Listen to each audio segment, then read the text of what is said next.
नमस्कार। 23 जनवरी सुभाष चंद्र बोस जी का जन्म दिवस। इस अवसर पर हम एक खास चर्चा में जुड़ेंगे, गांधी जी और नेताजी। एक संस्मरण लेख है। गांधी जी सेवा संघ की बैठक के लिए मलिकांदा जा रहे थे। रेलवे स्टेशन पर उनकी विदाई के लिए भीड़ जुट गई। उनके जयकारे लगने लगे, लेकिन गांधी जी खुश नहीं थे। वे रेल में चढ़े और उन्होंने कहा, देखो महादेव, यहाँ सब कुछ ठीक है। यहाँ बहुत से नेताओं के जयकारे लगे, लेकिन सुभाष के जयकारे नहीं लगे। मुझे इस बात का बड़ा दुख है। चाहे मेरे और उसके बीच कितने ही मतभेद रहे हों, लेकिन वह बंगाल का पहला पुत्र है। वो भारत माँ का भी सपूत है। हमें उसके द्वारा स्वतंत्रता के आंदोलन में किए गए कार्यों को इस तरह से नहीं भुला देना चाहिए। क्योंकि मैं बंगाल में हूं और सुभाष के जयकारे नहीं लगे, मुझे इस बात से बहुत आघात लगा है। गांधी जी और नेताजी दो बेहद प्रसिद्ध व्यक्ति थे। जहां 1915 में अफ्रीका से लौटने के बाद गांधी जी शीघ्र ही भारतीय राष्ट्रीय कांग्रेस और भारतीय राष्ट्रीय आज़ादी के आंदोलन के सर्वेसर्वा बन गए। उन्होंने भारत के आम जनमानस, जो राजनीतिक रूप से निष्क्रिय थी, जो अशिक्षित थी, उसके हाथ में सत्य और अहिंसा का हथियार देकर उन्हें राजनीतिक रूप से सक्रिय कर दिया, उन्हें निडर बना दिया, उन्हें एक नागरिक सेना में तब्दील कर दिया। वहीं नेताजी सिविल सेवा जैसे सुनहरे भविष्य को त्याग कर आज़ादी के आंदोलन में कूद पड़े। 1920 में उनका चयन सिविल सेवा में हुआ था, लेकिन 1921 में उन्होंने त्यागपत्र दे दिया। गांधी जी और नेताजी के मध्य संबंधों की शुरुआत उनके बीच मुलाकात बंबई से होती है, जहां सुभाष चंद्र बोस जी गांधी जी के पास मार्गदर्शन के लिए गए थे। गांधी जी ने उनके मन में आज़ादी के लिए उमड़ रहा वेग पहचान लिया। उन्होंने उन्हें चित्तरंजन दास जी के पास भेजा और यहीं से नेताजी के राजनीतिक गुरु चित्तरंजन दास जी कहलाए। आगामी वर्षों में गांधी जी और नेताजी के बीच जो वैचारिक मतभेद देखने को मिलते हैं, इसे हम इस प्रकार से समझ सकते हैं। जहां नेताजी तिलक और अरविंदो की परंपरा पर विश्वास करते थे, वहीं गांधी जी अपने गुरु गोखले और टैगोर की परंपरा पर विश्वास करते थे। 1938 का कांग्रेस का हरिपुरा अधिवेशन, नेताजी को इस अधिवेशन का अध्यक्ष चुना गया। 1938 तक नेताजी और नेहरू जी जैसे युवा नेता उभर कर सामने आ रहे थे। इनके कार्यों को अब नज़रअंदाज नहीं किया जा सकता था। इस अधिवेशन में नेताजी को अध्यक्ष चुना गया। नेताजी के अंतर्गत इस अधिवेशन में एक प्रस्ताव पारित किया गया। ब्रिटिशों को 6 माह का समय भारत को आज़ाद कराने के लिए दिया जाएगा। यदि वे ऐसा नहीं करते हैं तो उनके विरुद्ध एक विशाल जनविद्रोह छेड़ा जाएगा। किंतु गांधी जी इससे असहमत थे। इसका कारण यही था, जहां नेताजी जैसे उग्र नेता भारत को शीघ्र आज़ाद कराना चाहते थे, वहीं गांधी जी जैसे उदारवादी खेमे के नेता भारत की आज़ादी डोमिनियन स्टेट के माध्यम से चरणों में प्राप्त करना चाहते थे। 1938 के इस अधिवेशन के लिए नेताजी का नाम अध्यक्ष के लिए आगे गांधी जी ने किया था।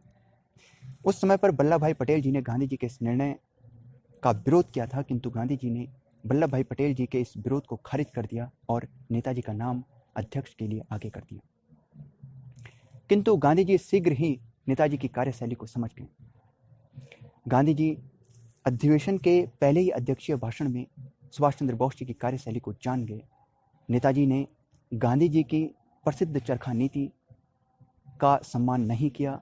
उन्होंने लोगों से सशस्त्र विद्रोह के लिए भी आह्वान किया। ये गांधी जी की नीतियों के खिलाफ था। इस वजह से गांधी जी और नेताजी के बीच अब खाई और गहरी हो गई। 1939 में जहां दुनिया पर विश्व युद्ध के बादल मंडरा रहे थे, तब नेताजी चाहते थे कि इस वक्त पर भारतीय राष्ट्रीय कांग्रेस का अध्यक्ष कोई ऐसा व्यक्ति बने जो ब्रिटेन के इस नाजुक दौर में जब वो युद्ध में होगा, उन्हें घुटने पर ला सके और उनसे भारत की आज़ादी हासिल कर सके। लेकिन गांधी जी ऐसा नहीं चाहते थे। गांधी जी के अभ्युदय से और 1938 तक भारतीय राष्ट्रीय कांग्रेस का अध्यक्ष गांधी जी की सलाह पर एक मत से चुन लिया जाता था।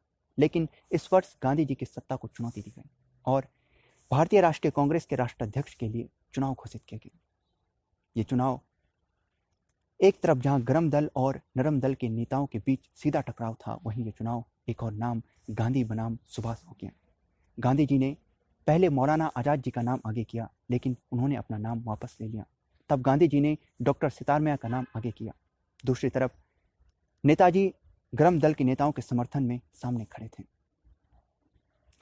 29 जनवरी 1939 को चुनाव हुआ और नेताजी 1377 के मुकाबले 1580 मतों से विजयी हुए। किंतु वामपंथियों की एकता और श्रेष्ठ रणनीति के अभाव में इनकी और जीत भी हार में बदल गई। दूसरी ओर गांधी जी ने इस मामले को अपनी निजी प्रतिष्ठा का विषय बना दिया। अगले ही दिन 30 जनवरी को उन्होंने एक बयान जारी किया। उसमें उन्होंने कहा, श्री सुभाष चंद्र बोस ने अपने प्रतिद्वंदी डॉक्टर सितार मियां पर निर्णायक विजय हासिल की है। मुझे यह बात स्वीकार करनी होगी कि पूर्व से ही मैं निश्चित तौर से उनके पुनर्निर्वाचन को लेकर इन्हीं कुछ कारणों से विरुद्ध था। मैं उनके घोषणा पत्र में दिए गए तथ्य और तर्कों से सहमत नहीं हूँ। मेरा मानना है कि उनके द्वारा अपने साथियों के लिए जो संदर्भ दिए गए हैं वे अनुचित और महत्वहीन हैं, क्योंकि मौलाना आज़ाद जी के चुनाव से अपना नाम वापस ले लेने के बाद डॉक्टर सितार मियां के अपने नाम वापस ना लेने देने के पीछे मेरा हाथ है, इसलिए ये सितार मियां से ज़्यादा मेरी हार है। 3 फरवरी को इसके बाद नेताजी सुभाष चंद्र बोस ने एक बयान जारी किया। उसमें उन्होंने कहा, यदि देश के सबसे महानतम व्यक्ति का विश्वास प्राप्त कर पाने में मैं अक्षम हूँ तो मेरी और चुनावी जीत मेरा आधार है। गांधी जी और नेताजी एक दूसरे के राष्ट्र के प्रति निष्ठा, सेवा भाव, ईमानदारी को ठीक प्रकार से समझते थे। वे एक दूसरे का सम्मान करते थे। नेताजी ने गांधी जी की दांडी मार्च की घटना को बेहद ऐतिहासिक बताया। उन्होंने इस घटना को उतना ही ऐतिहासिक बताया जितना कि नेपोलियन की पेरिस मार्च की घटना थी।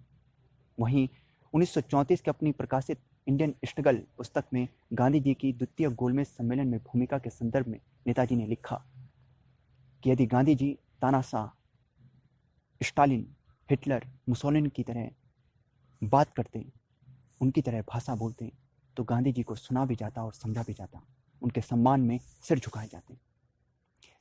1943 में 2 अक्टूबर को नेताजी ने सिंगापुर से गांधी जी को जन्मदिन की शुभकामनाएं दी और कहा कि गांधी जी का सेवा भाव राष्ट्र के प्रति ये अतुलनीय है और भारत के इतिहास में उनका नाम स्वर्ण अक्षरों में लिखा जाएगा।